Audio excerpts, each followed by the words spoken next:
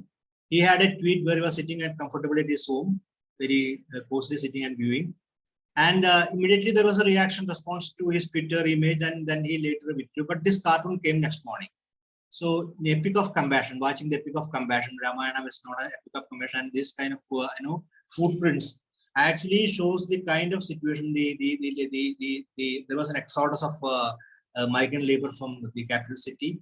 So it generated a kind of a very serious discussion on the apathy and the indifference of the establishment administration, which actually become very more pronounced during the course of first COVID, and also in the even case of the second wave also. So this was one cartoon. This this just one cartoon could actually comprise the whole lot of political issues that were debated during the time of the exodus of migrant labor, the indifference of the government, the apathetic stand of the government, the lack. These are the issues that were debated during that period. And this cartoon came on the May Day, it was 20 May Day, when the migrant laborers were disappearing into villages. So this was another cartoon that came on that day, where you would find a kind of alienation of the labor. Not in traditions of the sense of master, traditions of the traditional understanding, but the vanishing of the laborers to villages. You find not only in everywhere you had this issue. Then this another one where you find there was a lot of Islamophobic content all over the media. The media representation, all over the media representation, particularly in television channels, you find the Tablighi issue became this sort of very serious a moment for Islamophobic anti-Islamic sort of communication. So this was the cartoon that came at this point. It's very simple and straight. He kept it simple and straight, to stay healthy, keep clean hands, and no big finger pointing. This was one cartoon which clearly indicate, and also in a way cartoon amplifies also situation. In a way cartoon amplifies situations that the exaggeration, the distortion of the images would show that the gruesomeness of the situation. So Islamic phobic communication or the Islamic narrative that was presented during that period were a kind of actually very terrifying for all. This was another cartoon that you found there was an attack on the doctors, medical practitioners, and the paramedical staff at many places. So this was another cartoon that we had.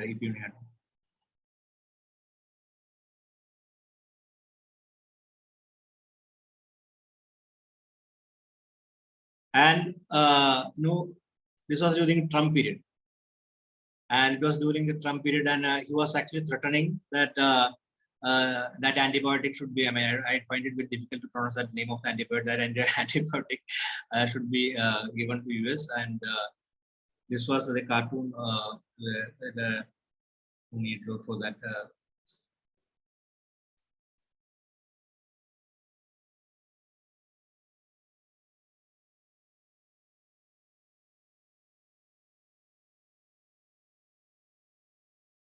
Then there was a debate on the public statues.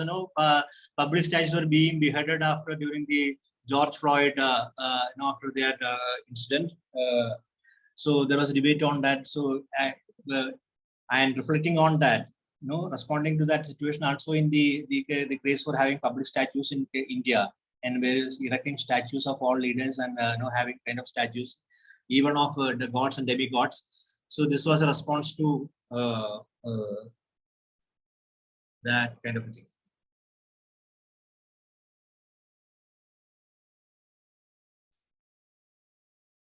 This is also actually relevant even this cartoon. He actually drawing the first wave, but it is equally relevant in the second wave also. Supreme Court has to intervene in the second phase for ensuring that the vaccines are delivered to state in a proper way, in a prompt way, so that federal system, actually we can the federal system is sustained. So in a way, this also cartoon also an indication of that situation.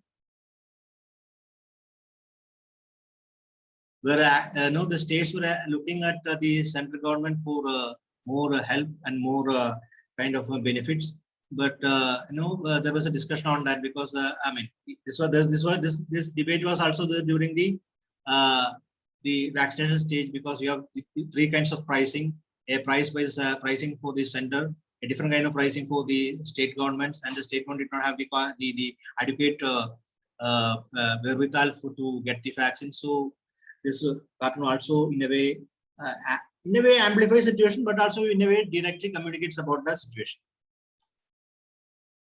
Now this is another cartoon. So what I say is that in case of a narrative journalism, or a kind of narrative, or even in case of long narrative, even in films, visual media or films, academic discourse, so you can make it, I mean, you can have this political content, but the entire discourse, you can make it so complex that you need not be direct. I mean, it cannot, and there is also need, you can have this communication in a subdued way. There is no need for amplification. So it directly never confronts the establishment. But this is not possible in case of cartoon. Cartoons become so direct in communication, and because of its amplification, because of the methods of distortion in the image, also in ways the situation, I mean, because of the exaggeration, the captions that they use, I mean, just 3 or 4 words captions. You can find that is, I mean, exemplary aspect. You can find Ovidian's cartoons, post-emergency Ovidian's cartoons. So this makes this kind of direct communication of cartoon challenges the establishment. So all the cartoonists, I mean, almost all cartoons run into problem with the government or the establishment. So in one way or another. So,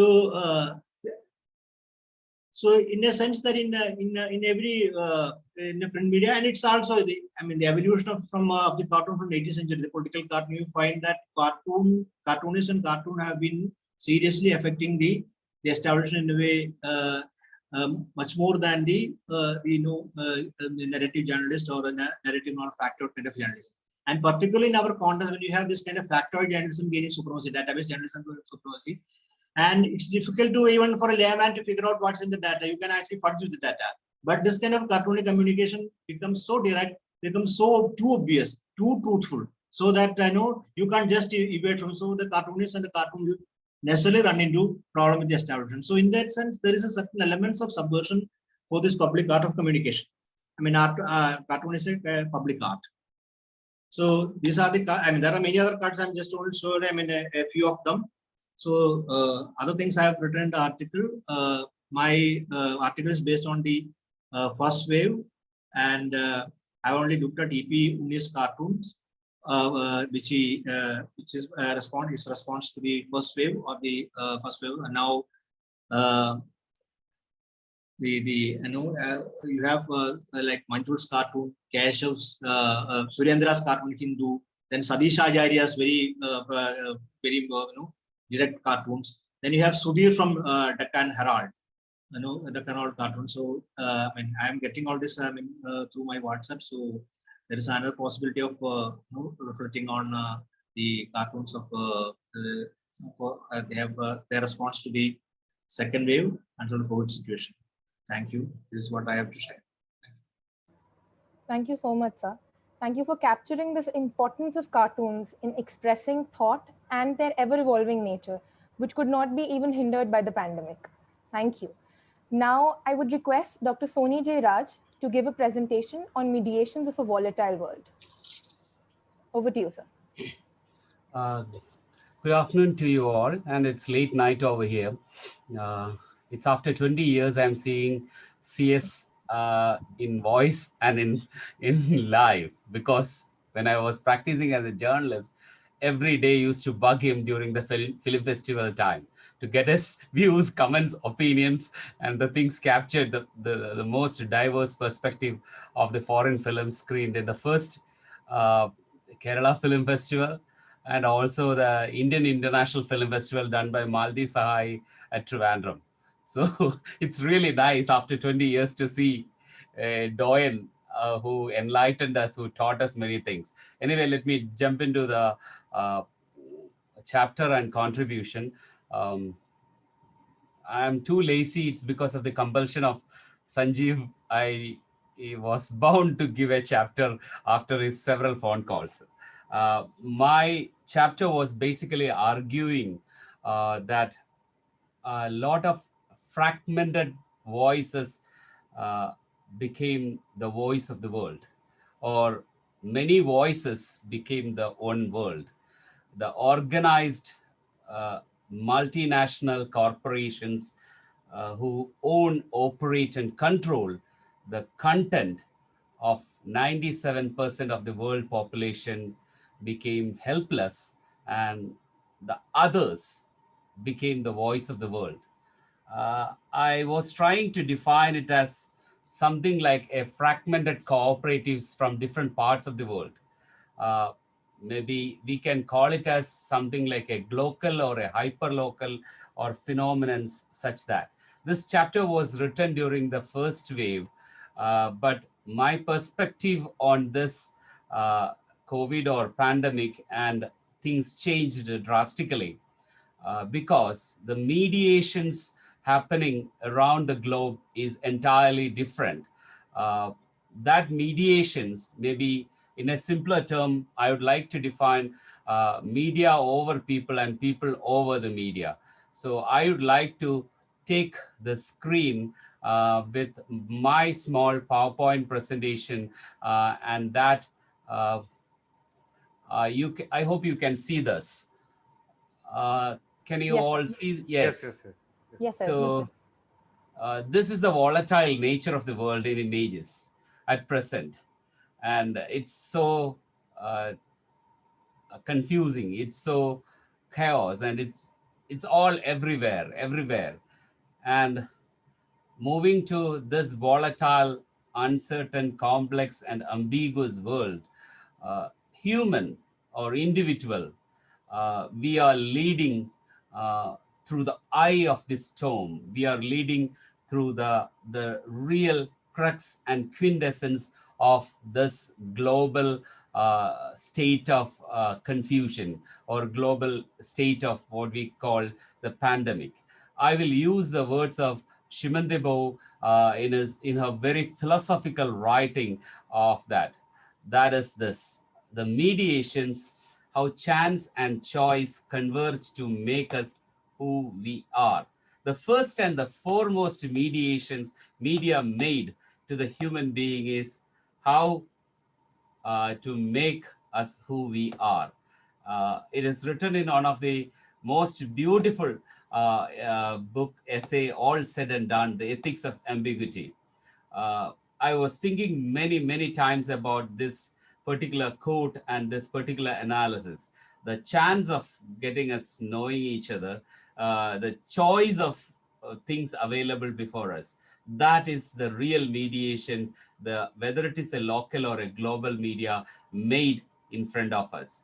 Uh, Moving to the second step or second level, to be alive is to marvel, at least occasionally. One fine morning, waking up and looking at the next door neighbor and realizing that, hey, I am alive. I still have life, at least with the glimmers of some deep intuitive wonderment. That is what the mediations happened to a structural and a functional or a primary unit of a society, that is an individual or a human being. And moving to that, from there, there is another mediation that is from Adam Phillips.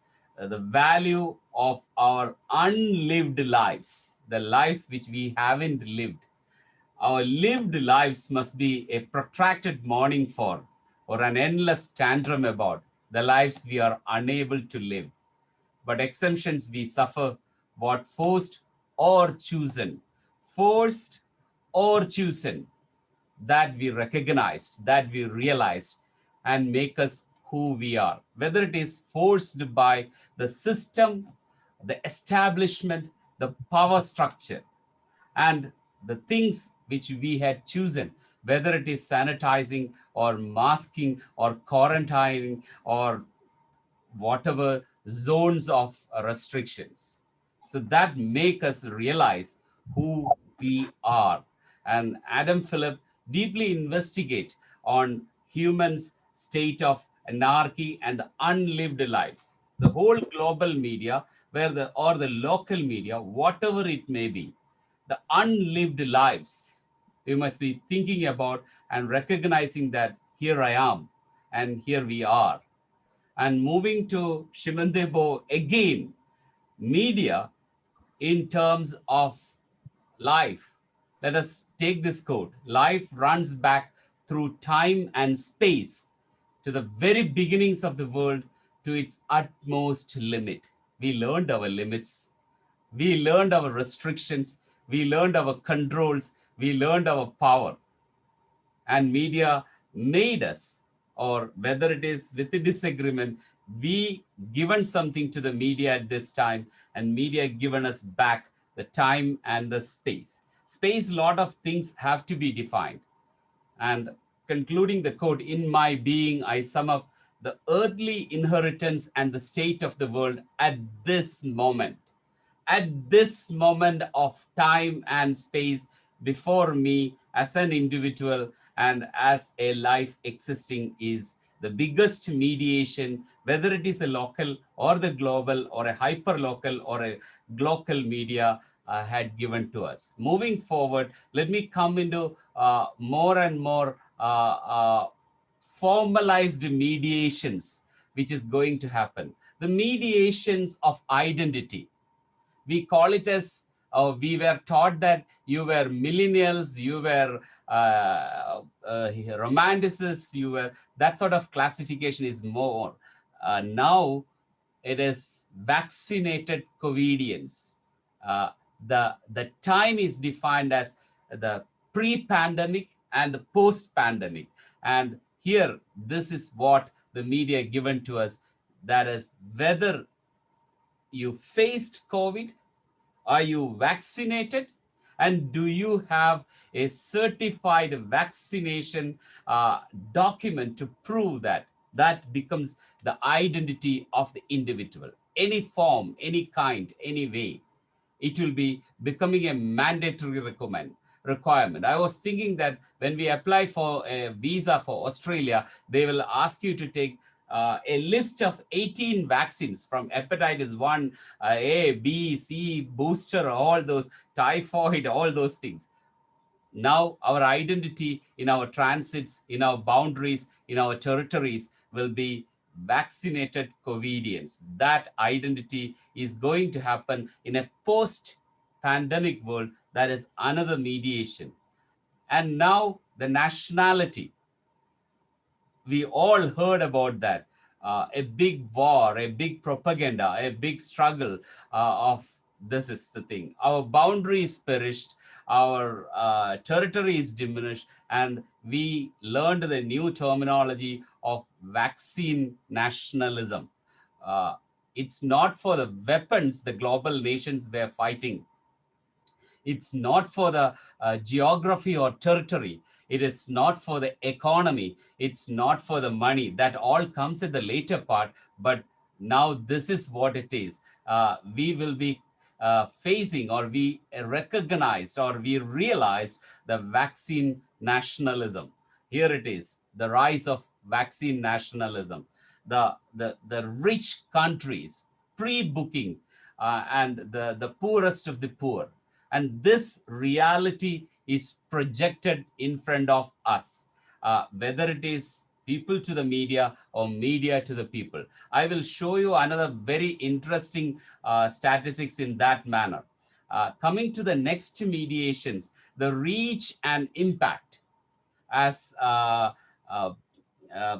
the earlier speaker said, that the data, the misinformation, the disinformation, the information imbalances, all those things. One thing is proven in this mediation, that Nothing is perfectly auditable in this world, but everything is audible from any nook and corner. That is the reach and impact of the mediation this world is facing. I want to take you to this graph. This is published by Nature, one of the most high impact journal. You can read this. Canada has pre-ordered almost 9 doses of COVID-19 vaccines per person. I already had one. My second one is scheduled on July 16th. I have 7 more if I need. That is the vaccine nationalism between the rich and the poor. I hope it is very clear how the rich approaches the world in a pandemic and how the poor approaches. And moving to the next mediations, this is what it is. In this pandemic or global crisis or disaster or whatever be, divides, we say about digital divides and all those divides are business, real business, and that business is caused, that business is spiked because of the digital disruptions of this crisis. Digital troubles, turbulations happened, and that divides is real, true, Paka business to the global media and also the global enterprise. It is maybe from cryptocurrencies to blockchain. One thing, it is made clear that the world peace at present is a pure business, whether it is war, calamities, health issues, disaster, anything of that sort. And moving to the next mediation in this world is, we all claim that informed citizenry. I was so happy and excited because 2020 March, April months, we can access Wall Street Journal, New York Times, Washington Post, everything free. No paywalls, no firewalls, nothing. And everybody wanted to say that everything is normal. Before that, we were compelled to pay. Even the Chinese firewall called Green Pond was liberated. So for informed citizenry, this will come and go, and normacy is not a reality. Normacy is absolutely a notion that is created in the mediation process between the individuals and the media. Even the Harvard Business School, in this complex world of what do you say, crisis or pandemic, they developed 8 critical capabilities needed to survive, sustain in this world. We had seen a lot of mediations, and the 8 critical things, whether media, organization, business, nation, individual, anything, that is manage the complexity, manage global business, act strategically, foster innovation, leverage networks, inspire engagement, cultivate learning ability, develop personal adaptability. Individuals comes at the last. This is the diagrammatic or infograph given out by Harvard Business School for a complex, fragile world. And moving to the next mediations, we were all commenting about the news and world order. Information imbalance is only for humans. Algorithms, artificial intelligence, machine learning, even IBM's latest innovation called Project Debater. All these doesn't have a major disruption in their business. Maybe their function they had it, but in their business in the form of revenue, because they are all aiming that these human beings which faced the imbalance may lead one day to be living cyborgs, or this world will one day lead to be a cybernetic world where media, human, individual, all will have to surrender on that. So that is the next mediations happen in this world. And finally, we all mentioned about the data, datum, or fragmented flexibility. The data in this world can't be combined, can't be codified, can't be made into a rigid, solid, accountable, accurate, and an objective presentation. We got the realization from this mediation during this pandemic that this is a fragmented reality with innumerable flexibilities. And we had seen that insecurity of the data is clearly seen, shown. It will take another 10 years to know or to learn, to get a classified data about India's or any other country's health statistics. Maybe another 10 years or another 5 years, it will be out. For the time being, it will be classified. And no data is secure, no data is accurate, no data is under control. Every data is fragmented and it is highly flexible in this world. And moving the last part, we will never know the exact misfortunes we have avoided by going down this street and not that, nor the exact magnitude of our unbidden graces. We never recognized. I was reporting live for Asianet on every day from Canada, 30 or 35 days continuously. I never recognized how I avoided the misfortunes. And that is the truth, and that is the reality. I'm so grateful for this opportunity. Thanks for hearing me. Thank you so much, sir. Media over the people and people over the media, a message that will stay with me. You broke down the complexities of the current world for us in such an insightful manner. Thank you so much. We now have our final speaker for the day, Dr. Lakshmi Pradeep, who is going to speak to us about mapping COVID-19 from a feminist perspective. Over to you, ma'am.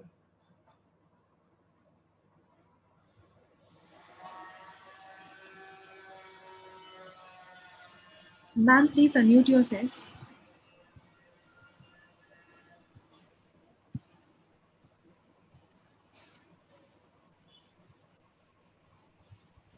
Yeah. Is it okay?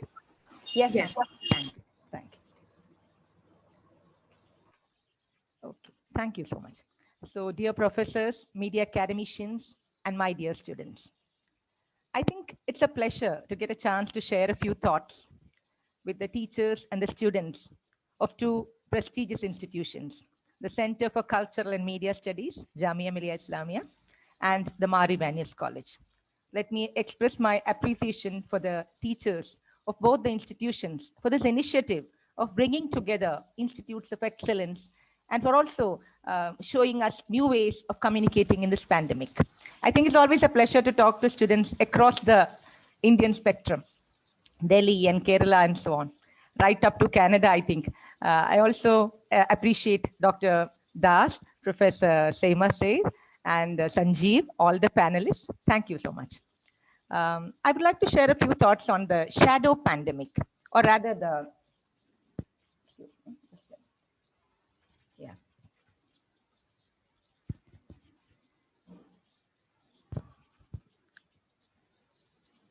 Is it visible? Yeah. Yes, ma'am, it is visible. Okay. Yeah. I'd like to share a few thoughts on the shadow pandemic. You know, for me personally, unraveling the feminist perspective of this COVID-19 was an interesting personal journey for all of us, I think. I still remember the month of March 2020. Now, March is the month of the International Women's Day. And it's a month of observing women's struggles, women's solidarity. And I think, like in all campuses, our Farooq College also, we had planned several events to celebrate the month of March. And all of a sudden, this pandemic panic spread as a wave, and all the events had to be cancelled. And now we were all very disappointed, particularly because we were in charge of the women's cell. And initially, I was a little annoyed. I was a little exasperated. I thought, oh, is it a panic syndrome? Is it really there? And all that. But then suddenly, within days, you know, it was almost like we couldn't believe it. Gradually, our world changed so much. The scale began hitting everyone, sinking slowly and definitely. This was local, global, and glocal. It was everywhere. Actually, we were trapped in a human chain of nations, facing something like a war. Now, as academics and as women, our lived worlds mirror the changing scenario. Our burdens increased, our labor increased. Women across the world struggled in homes and at workplaces. I think it's more than a year now, a year of confinement and a year of learning to stay safe. We have lived and reflected upon this pandemic year. And I think this is a year that can be described as a year of overwhelming grief and of endless innocent hope. A year of risk and a year of trust. We don't know whom to trust. We don't know the risks. Now, as teachers, most of us felt an acute sense of pedagogic loss of the face-to-face classroom, at least in the initial stages. And again, we had initially the pressure to conform well in the digital race, which was suddenly thrust upon us. At the same time, I think it was inevitable because but for this digital platform, nothing would have moved forward. On the other hand, our students, they struggled with questions of access to technology. In live sessions in my classes, I often found my students in their place of work. It could be a small grocery shop next to their house or any other place. Now, that was a very daunting thought. The students could not keep their camera on. They could not, they could not unmute and ask a question because they were working, yet they were listening to a class. Now, particularly as feminists, our grief is immense. How do we reimagine our participatory, intimate, experience sharing classroom spaces? It becomes important not to lose ourselves in the race to display the online prowess and power, not to get sort of sucked up into that instrumentalist narrative. Avijit Pathak says, we ought to renew faith in the very meaning of the vocation of teaching. No, we are not loyal soldiers, nor are we cogs in the bureaucratic machine. We are wanderers, we are explorers, we are poets, philosophers, thinkers, and visionaries. So I think we must ask ourselves, what is the purpose of what we do as teachers and as researchers?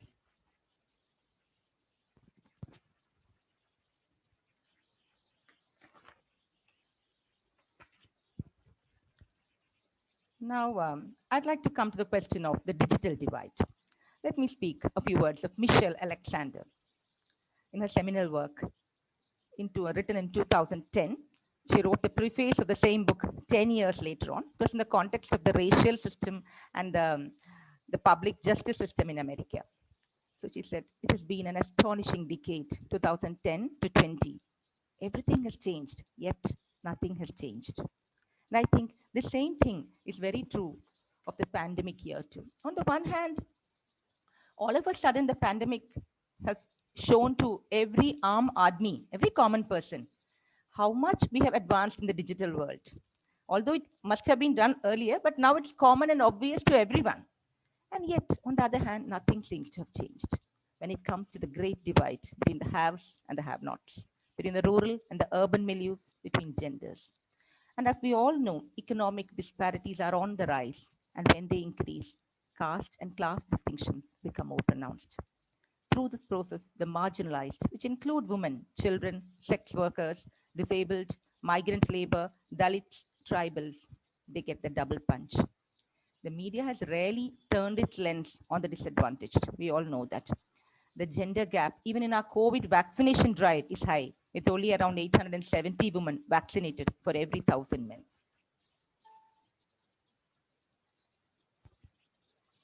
Now we come to the lockdown has led to the silencing of the marginalized on the one hand.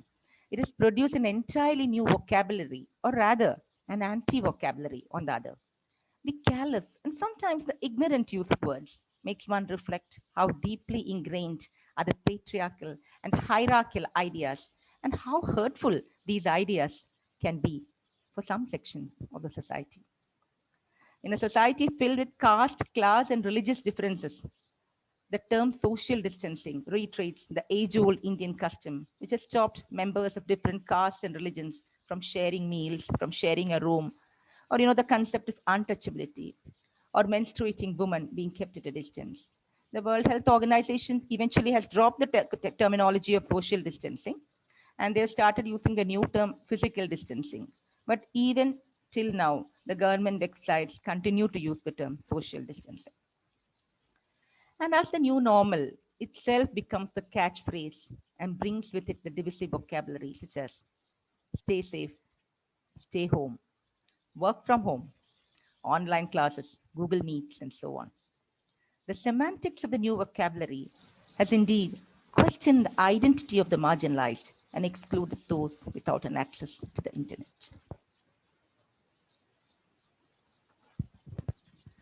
Now, for the women who are the victims of domestic violence, the pandemic catchwords, stay safe and stay home, are an irony, and they are very traumatic. As we ponder over the notion of a safe home, one needs to question the very concept of home. Which home is a pavement dweller or a street urchin supposed to stay in? India is home to over 20 million pavement dwellers, and for these homeless beings, the divisive vocabulary of the pandemic will seclude them even more. As work from home becomes the new normal, once more the question arises, how can an individual or a community without access to internet survive the onslaught of the Zoom meetings and the Google Meets? How does a voice subdued by technology become a participant and partner to the new vocabulary of, am I audible? Can you hear me? If digital education is to be a game changer, how do the marginalized become players in this discourse? Will education once again become a privilege of the upper crust like it was in the earlier bygone days? Now, coming to the gender narrative, the challenges women face can vary from country to country based on cultural, religious, social, political factors. Yet, we can see a common thread of gender inequality across the globe. Now, the World Health Organization has pointed out that the COVID-19 has led to an increase of domestic violence, sexual exploitation the world over. There can be several factors for that. Stress, financial difficulties, alcohol consumption, all these are considered triggers. And it's also, it's again aggravated by the quarantine measures. Stay home, stay safe is an irony for these hapless victims as they are trapped together with the perpetrators. We can see an increase in the dropout rates of girls from schools, colleges, rise in unwanted pregnancies, teenage pregnancies, unsafe abortions across the globe. The pandemic has monopolized the attention of all, and other health issues faced by women are often forgotten. It has even disrupted access to sexual and reproductive health. Now, coming to women's unpaid care work, it's obvious, I think everyone is aware of it. While it's important for the family, for the society, and the economy, the current delegation of care responsibility results from the historical and the cultural framework of male breadwinner and female caregiver. At home, obviously, women are expected to do most of the housework besides caring for the children and the family. In Asia, women already spend 4 times more of their work on unpaid care work than men. And now the lockdown has imposed additional responsibilities. Now, women health workers. We know that women constitute about 70% of the healthcare providers. And they are at high risk of being exposed to the virus too. On the other hand, they are undervalued, underpaid, and they fear speaking out due to their precarious employment status. Many of them are denied annual leave, medical leave, minimum wage coverage, and social security or insurance. Now, even amongst women, the most vulnerable are hit the hardest. For instance, the plight of women working in the informal sector. If we examine the over 1 crore jobs which were lost recently, we find that women are hit the hardest. That's Amina Abdullah, who's working in charge of an NGO in Kenya. She deals with the impoverished communities there. She said, in many places, if you are fired today from your job, you do not have a meal tonight. So that is the level of poverty across several countries. Very often, women are hit the hardest again here. And then in the agricultural and the construction work, there's a lot of exploitation. One of it is the Jodi system. It's a couple system where the workers are hired as a couple, a man and a woman, and only the man is recognized as the worker and the woman is invisible. In the Jodi system, the woman was treated as the Ardha Koita. It's a Marathi term meaning half the sickle. So again, she loses out on social protection, insurance against accidents, and so on. Now, when we talk of the differently abled or the disabled. In lockdown times, life was a struggle for most of the disabled across the world. They struggled with accessing information, accessing physical spaces, health services, food, and so on. Even many of the battery-operated assistive devices went dead for them. The touchpads and other communication devices could not be repaired. And even our largest public hospitals were not very open and friendly to the disabled. Communication for people who are hearing impaired also became difficult with the use of masks because of the blockage of the facial expression, the inability to read the lips. Now, though technology can be a boon for the disabled, certainly. There are several apps which are very friendly to them. On the other hand, there's again a digital divide among the persons with disabilities.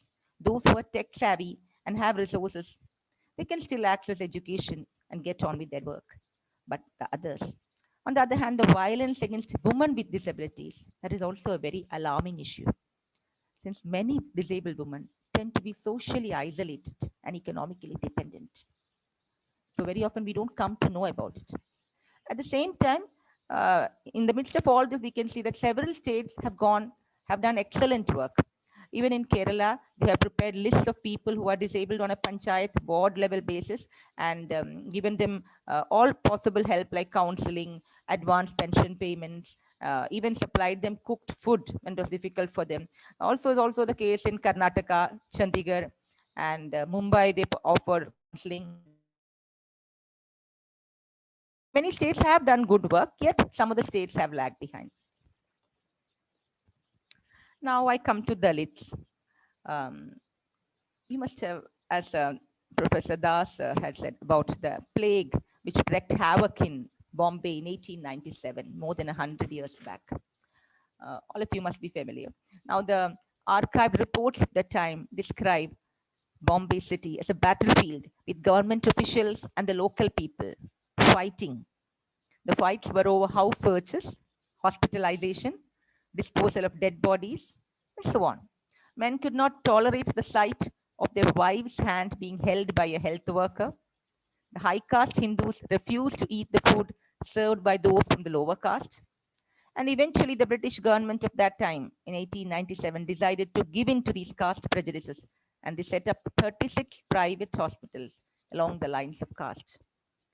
Now we are more than a century ahead, yet the COVID-19 pandemic reminds me of this plague when I heard media reports about how some community members refused to eat the food cooked and served by Dalit women at quarantine centers. The digital divide too is very much present among the Dalit girl students. Now coming to the Adivasis, Brinda Karat said that the lockdown has caused more suffering to them than the virus. The Adivasi women depend on minor forest produce. They live in tune with nature. Forest medicine, herbs, honey, gooseberry, fruits, all this gives them their livelihood. In lockdown time, suddenly the weekly markets shut down and the Adivasi women were left with no earnings. Now, one such case of a village from Nanded district in Maharashtra, where they have an annual fair in the month of April. Actually, in the month of April and May, there are several such fairs. And it's actually a bonanza for these Adivasis. It's a week-long fair, and it allows the Adivasi women to sell traditional products, handmade toys, medicine, handicrafts, and so on. And some of them are traditional tattoo artists. Some are involved in nose and ear piercings. Now they were waiting and looking forward for this. It is an annual affair. The lockdown even seriously affected all their earnings at all such fairs that year. And these nomadic women, some of them, they used to travel to different villages to sell their products. Again, they were stigmatized and labeled as coronavirus carriers. They were not allowed to enter the villages in the lockdown period. The stigma that the lower strata community may carry the virus was obvious, at least in the initial times. Now, on the one hand, the people traveling back to their country from abroad were taken care of well, like keeping them in quarantine, providing them with good food and medicine and so on. On the other hand, the Adivasi, the nomadic communities, and the migrant laborers, they were left to suffer alone. Now, regarding the way forward, several dark clouds looming in the horizon, yet we can see a few silver linings. I think the shifting norms created, such as the workplace flexibility, the work from home schemes, everything online, Perhaps it may make it easier to combine careers and homes, benefiting women. And again, the global feminist movements, they have raised their concerns and demanded gender-positive state policies. A number of feminist networks have launched a collective statement for a feminist policy on COVID-19, and this was conveyed to the United Nations. Across the world, there are calls for social justice in the form of adequate health care, pension schemes, social security, and so on. The COVID-19 has clearly highlighted the failure of the neoliberal capitalism, the global phenomenon of privatization of healthcare, the gradual dismantling of the social and healthcare services over the past decades. All this increased the vulnerability and the poverty of many, especially women. The cruelty of our social and healthcare systems means that the common people have been left to fend for themselves amidst loss of jobs, poor healthcare, and increasing poverty. Perhaps let us hope that the COVID-19, even though it has already killed around 4 lakh people across the globe, much more perhaps in the unofficial records, and perhaps on the other hand, it may unleash the power to build a better world for women and humanity at large. With these words, I'm winding up. Thank you. Thank you. Thank you, ma'am. Thank you, ma'am, for putting forth the harsh realities that's only been aggravated by the pandemic. And thank you to the rest of the panel for your observations and your brilliant insights. So on that note, we'd like to move on to the question and answer session. If anybody has a question, please note that down in the chat box and we'll pass it on to the speaker. Or if you would like to directly converse with the speaker, please raise your hand if that's convenient. May I intervene, Shairi, for a second? Yes, sir. Yes, sir. Shall we listen to Professor Gopalan Ravindran and move on to the question answer session, because he has been waiting for a long time? Oh, absolutely, sir, absolutely. If So, that is fine with everyone. Yes, sir, absolutely. Professor Gopalan, I invite you to extend the concluding remarks and sum up the session. So over to you, sir. Yeah, thank you, Sanjeev. Thank you, Professor Biswajit and others, particularly the chapter contributors who made possible our presence today, our intellectual engagements today. Going through the book, in my opinion, opens an intellectual canvas for me, at least. Particularly the opening chapter by dear colleague Sanjeev puts us on the mat to think about the past and present in terms of critical theories, philosophies. Any book is defined not by the title, which in many a case is very deceptive. Titles are, in my opinion, unnatural extensions of the body that is a book. So I'm not very keen to discuss the meaningfulness of the title. I am more attracted to the meaningfulness of the body. The body in question, the book that is between the covers, and what is between the covers has to be anchored by somebody who is taking the position of a rhizomatic node. Professor Biswajit Das hinted at Deleuzian possibilities in our present engagements with the pandemic. So I would share briefly stop me if I exceed the time, caution me. This is possibly a bit dense as it is philosophical and theoretical. This is a very subjective journey on my part. So pardon me, you are free to disagree with me on this. This is just one window of opportunity to take a critical point of view, to make possible a critical engagement with the pandemic, which the book does eminently. Okay, so I am opening another window. The book opens one window of opportunity to look at what has been happening in one state in India, one part of the world. Okay, so I call this engagement with this title, "The Real is Everywhere." The real in this case is not about our reality. The real is the Lacanian real, if you are familiar with psychoanalysis. So this real is everywhere.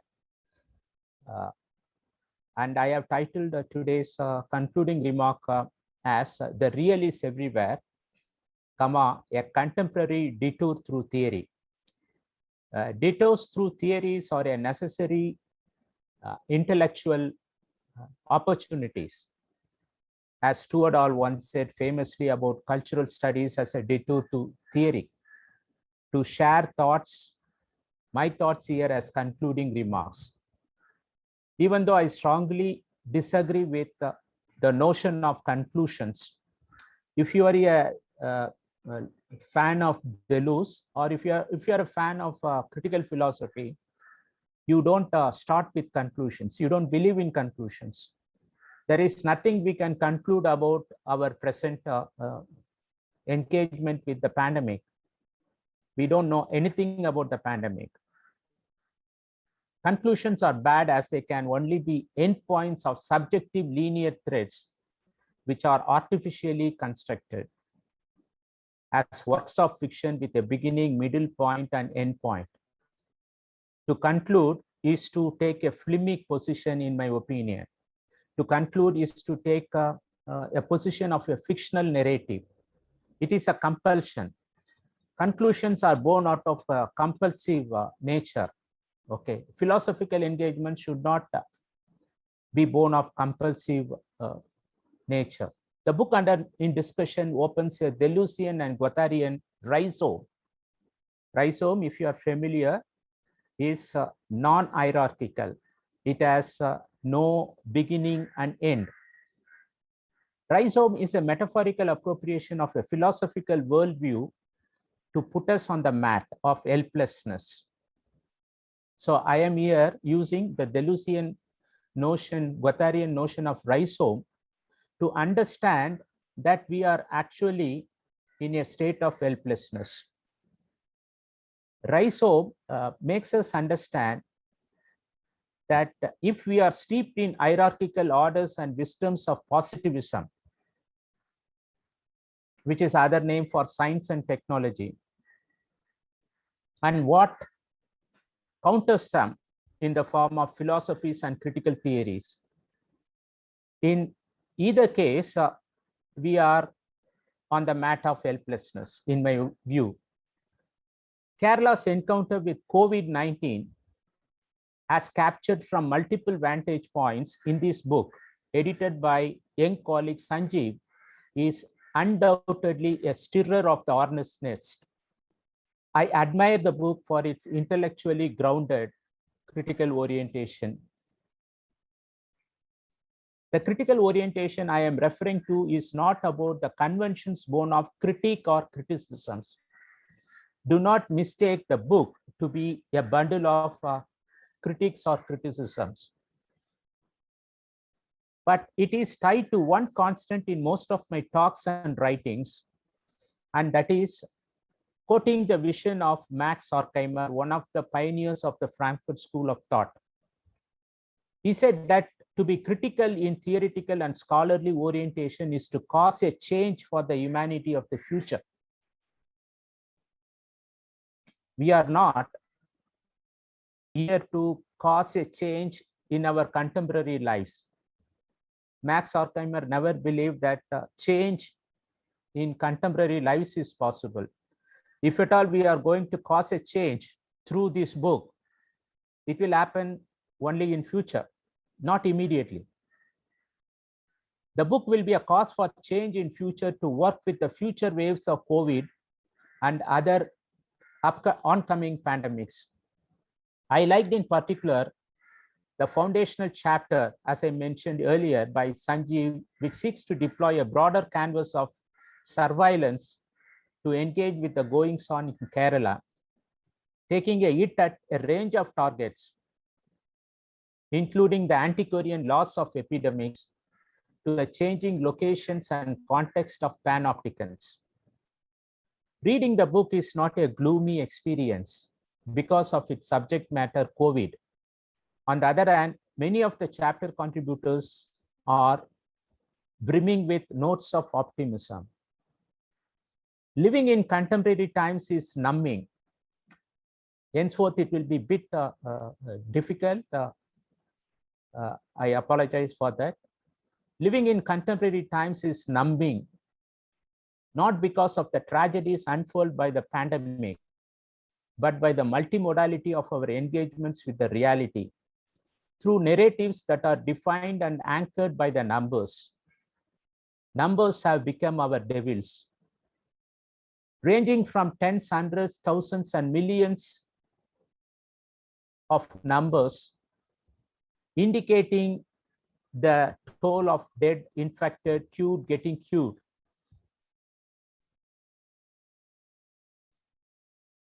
In the language familiar to machines, for the first time, human beings are made to coexist with machinic numbers, machinic assemblages of numbers. We are subjects of frightful circulation of numbers, and the surveillance of humans with numbers as something like nearly 300-year-old history. It started with experiments in France during the regime of Louis XV. And we are only experiencing what Louis XV started in, if I am not wrong, 1747. I repeat, we are subjects of frightful circulation of numbers started by Louis XV in 1747 that sport the same straitjacket in the content made possible by international organizations such as WHO and national and state health ministries, and recirculated ad nauseam by our media with utter lack of insensitivity. What is this reality that has made the rich and poor, the powerful and those who do not know what is power, staring at the air in front of them with morbid fear and suspecting fellow beings as carriers of the virus? Once bodily natural responses such as sneezing have become a health hazard, we have become distrustful fellow human beings in a world already roiled with mindless inequalities. Reality is not real. Real, in the Lacanian Zizek'ian sense, is at the intersection of the imaginary and symbolic. Here I am using a window of opportunity, what I call as a detour through theory and philosophy provided by Lacan and Zizek. So according to them, real is not reality. Real is not reality. We can symbolize reality. We can deal with reality through symbolic means. On the other hand, we cannot capture the real because real resists symbolism. And what is this real? I have always dealt with the real as monstrous, something that is monstrous. And its monstrosity draws its nourishment from the impossibility of the symbolic to capture it in any manner. Whatever we write on the pandemic through our narratives will be resisted by the real as well as the symbolic instruments. We cannot represent the real. We can represent the reality. So simply put, real resists symbolization. There is an attempt by the book or edited by Sanjeev to represent COVID-19 at the level of Kerala, but there is a resistance by the symbolic instruments to these attempts by Sanjeev and his colleagues. This is true of any kind of catastrophic reality where the images and memories of catastrophes are experienced only as fragmentary bodily emotions, reflecting shock, awe, helplessness, and the power of the invincible super forces that can be textualized, imagined as film narratives, and written about in supposedly objective as well as institutionalized narratives of print media, and the impulsive circulation of mimetic narratives on social media. Professor Das was erudite in relating to one substantive implications of the risk transforming themselves as catastrophes. Sociologists like Giddens have always argued that modernity is the age of risk. Biswajit drew our attention to the fact that we are living in the age of catastrophes. And he was also trying to engage with public memories of them. We are supposedly subjects of late modernity, late capitalism, whatnot, depending on our subjective relationships with the scholarly frameworks of thinkers we admire, ranging from Giddens to Jamieson. They are eminently useful to engage with pre-COVID conditions, in my opinion, of late modernity and late capitalism. How to locate the conspiracy theories circulating around the origins of catastrophes such as the present one. As a case of late capitalism's inability to respond to the mixing of tangible capital resources and the invisible virus lethal attack on the capitalistic economies as well as other kinds of economies, including socialist and mixed economies. There is a big question here. Virus of the COVID kind or any kind does not require the victim's ideological reasonings or affiliations to attack, proliferate, and create in the process atypical ideologies. So viruses are now causing, in my opinion, processes which can cause atypical ideologies. Typical ideologies belong to the kind of Gramscian ideologies, Althusserian ideology, Marxian ideologies. Atypical ideologies are caused by viruses. In our minds, which I would term as the ideology of viral fear. There is this fear of ideology which has a long history, but there is this new ideology of viral fear, which in my opinion is a relatively new one. This is essentially different from the general ideology of fear human beings had towards nature for several millennia. So we are living in the age of viral anti-capitalism, anti-socialism, and anti-everything. This is the basis of the viral ideology. We are incapable of working against the monstrous real of our times, where the minds and bodies of humans, ordinary and scholarly, have been transformed as mute witnesses of the unfolding reality. We have beautiful thoughts in our minds about COVID. As academics, sociologists, philosophers, etc. But we are tied. Our minds are tied, our thoughts are tied, we are frozen.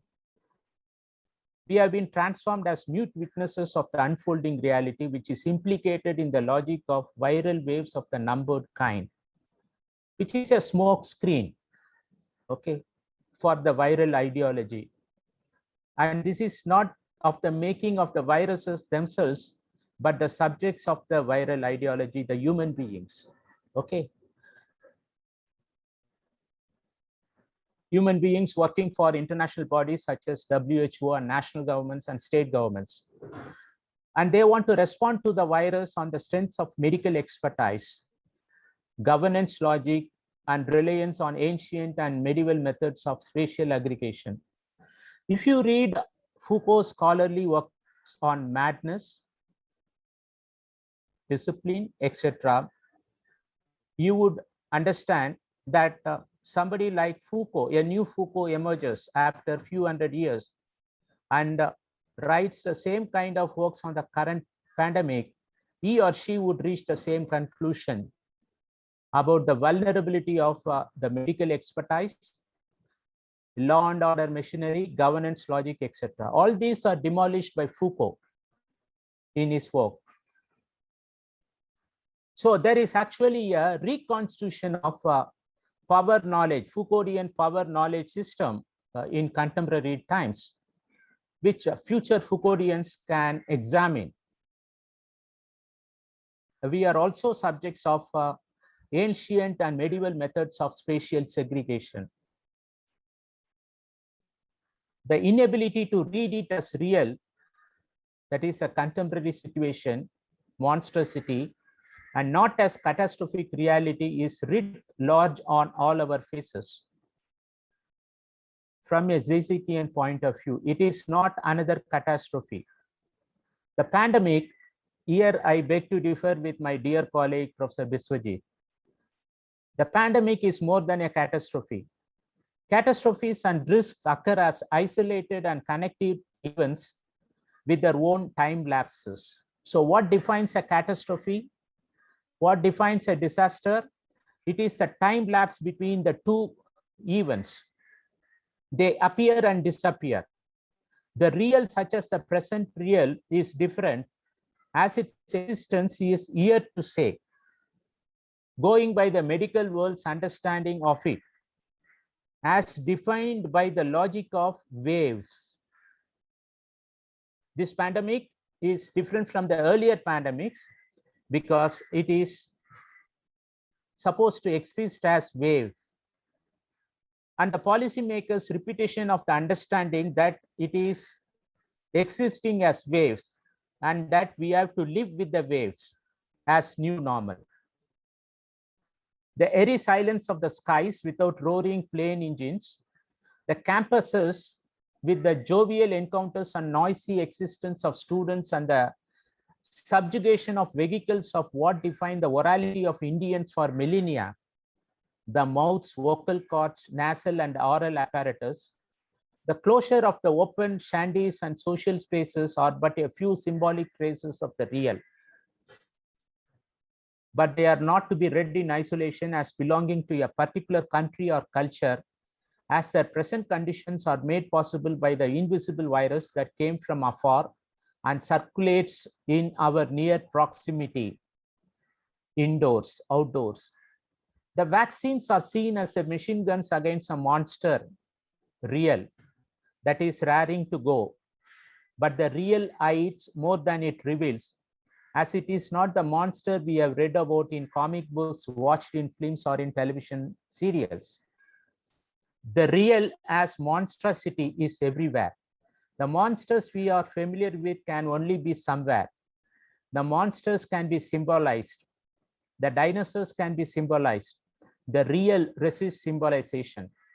Our COVID-19 narratives are failing resistance from this perspective. But this is only one window of opportunity to understand the unfolding scenarios of the pandemic, whose end is not in sight, according to scientists, and cannot be predicted. It is not like the earlier ones, such as those caused by plague, cholera, etc. Here, the virus is also a beneficiary and a subject of all the advancement made possible by human beings, their ideologies in an ironic sense. It circulates, spreads faster now than its counterparts of the earlier centuries, thanks to the faster modes of transport, the reality of McLuhan's global village. the genomic mutations of the natural and unnatural kinds, the greedy capitalism-driven new Cold War that is here, but cannot be understood, cannot be wished away like the previous Cold War, as in the past. The book is but one significant attempt to uncover the cultural, social, policy, and media responses in Kerala to the object of our fright, fear, and helplessness, the COVID-19. Thanks for your patience. Thank you, Professor Gopalan. Actually, we do have a time constraint, but I do see two questions. So one is from Muhammad Asif, and I assume it's for all the panelists. Does the vocabulary used by the central government during the pandemic, particularly social distancing, has something to do with the ideology of the ruling party in India? So whoever wants to speak, please go ahead.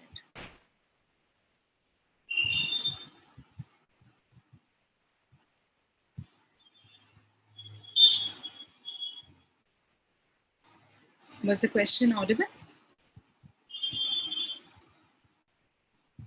Dr. Das, you're muted. Professor Das, you're muted. Sanjeev, you can go ahead. I have nothing to say. I think you are going to take that question. Please go ahead.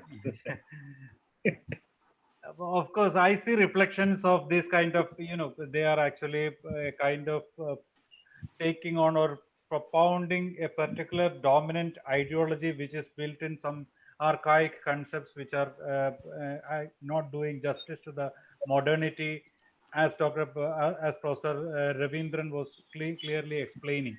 So the idea behind the modernity, this kind of course, a distancing, it is in fact the social distancing, the term has evolved from the WHO, which was politically incorrect, and it was pointed out here in Kerala as well as in India and in several parts of the world, and now it has been withdrawn. But somehow metaphorically we can see that this social distancing, the term, has some connections and some reflections in what is happening really in India in terms of the dominant ideology that has been prevalent during the and its manifestations and its expressions or sorts of expressions that we are actually seeing in India and everywhere in democracies where autocratic tendencies are crawled in some way or other. That is what I think about it. And if anyone wants to share something about that, please go ahead. Yeah, I would like to share. I would please allow me to share. Please, sure. Yeah. In Kerala, the government, the social distancing, they used to say physical distancing, not social distancing. It was social cohesion and physical distancing. But the point is that it's about not about ruling ideology. The ruling ideology has nothing to do with it's a kind of the ruling ideology itself is a kind of a invention from the colonial modernity. So the point here is the social distancing has roots in the antiquarian, the militant obscurantism prevalent in the society of what we consider our legacy. There is that's the legacy of the caste system. That's the legacy of a great inequality prevalent in our society. And the social distancing in Kerala, it was much worse. We have visible distancing also in Kerala. It was not just untouchability and invisibility in Kerala, because even if you see a lower caste patient, that means you will lose your caste. So this was a kind of a gruesome caste situation that was in Kerala, which was now people consider Kerala as a kind of a progressive society, but that was that. If you consider in terms of the pre-modern period, it was gruesome, it was horrible, it was bestial in Kerala compared to other parts of the country. So the point is that the social distancing ideology is rooted in, so easily people, there was an instance, and there was an instance when a Swiggy worker, gig worker came to deliver a food at a place during this pandemic, where, the person, sought his religion, then he said, then he came out open, that's the problem. And here this, like the real that Howard Devendran was talking about, that real now is the real. No, it was real there in the Twitter. Before that, at least there was what we call as a hidden agenda. There was an idea, because hidden agenda is ideology, but there was something called an idea of hidden agenda. But it has become too real. He came out and said that this person belonged to certain religion, so he is not acceptable. He cannot deliver things. I don't want it. So he refused to take. So social distance is rooted in this kind of an antiquarian mindset, obscurant militantism. So it was natural. So many of the people could actually adapt to this reality so easily. So there is a connection between social distancing and it's not about ruling. It's a ruling ideology which has a legacy of thousands of years. This is my take on this. Actually, I have a small point to add, because the World Health Organization has said that we have to change the term and start using physical distancing. But I checked up on the government website, and the Ministry of Home Affairs website still talks about operating procedures, SOPs for social distancing in crowded places. The term is still being used in the government websites. I don't know why, because the World Health Organization has said that it has to be changed, but it continues to be used here due to perhaps an oversight, or maybe the deeply ingrained prejudices we have in our society. It can be either way of the people in power. Thank you. Thank you, ma'am. In fact, the next three questions are for you, Dr. Lakshmi Pradeep. For me?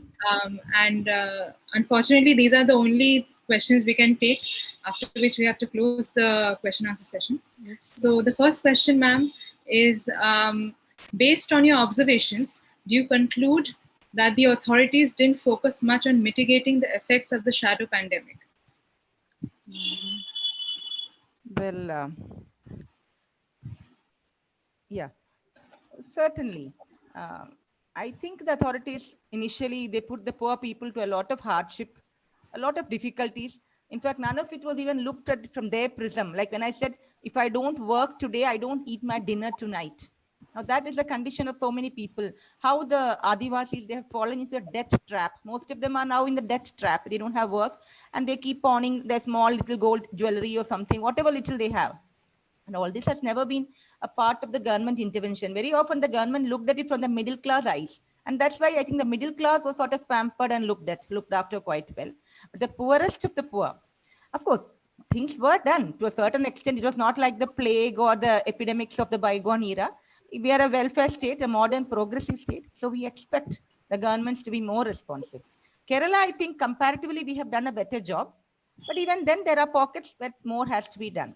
I think basically it's a question of the prism through which we look at all this. We look at it, our journalists are all middle-class journalists. They come from the middle-class background. They look at it only through that prism. And very often helping people can be shrunk to supplying them kits, ration kits of a few essential things. But very often many other things people require. I teach in a college where there are several marginalized students. So I meet them on a personal basis online, and they narrate to me. Some of the girls tell me, in Malayalam we say, "Joli eduthu madiyai misse." That means I'm fed up of working, housework. Because when the girl student is at home, she's expected to help in the household chores. I don't blame her mother, because she's also overworked in the lockdown times. And the poor girl tells me, "Ma'am, I'm unable to complete the assignments or the things you have entrusted because I'm working." One day, accidentally, some of the videos come on. I'm surprised because the house is so chaotic and crowded and noisy. I wonder how even online education, we talk of technology, there's a need for a private sort of space, which perhaps I think we as the privileged section have, but many don't have. And that prism, that lens, we all think, oh, everybody has computers, everybody has online. There are many in India, and the digital divide is much more rampant than we think. That's my take on it. Thank you. Thank you, ma'am. I'm sorry, Mr. Murali, if that's the only question I can ask her, because we really have run out of time. So I would call Akanksha Ojha to deliver the vote of thanks now. Akanksha, please take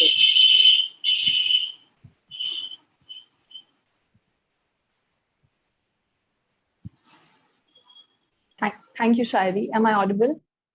Yes. Thank you, Shairi. It was indeed an engaging and an insightful discussion. I'm sure that the audience will have a lot of takeaways from today's session.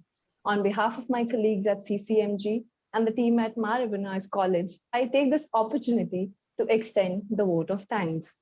I express my heartfelt gratitude to our esteemed guest, Dr. S.R.Sanjeev, and the panelists for the day, Dr. C.S.Venkiteswaran, Sri Damodar Prasad, Dr. Soni J. Raj, and Dr. Lakshmi Pradeep.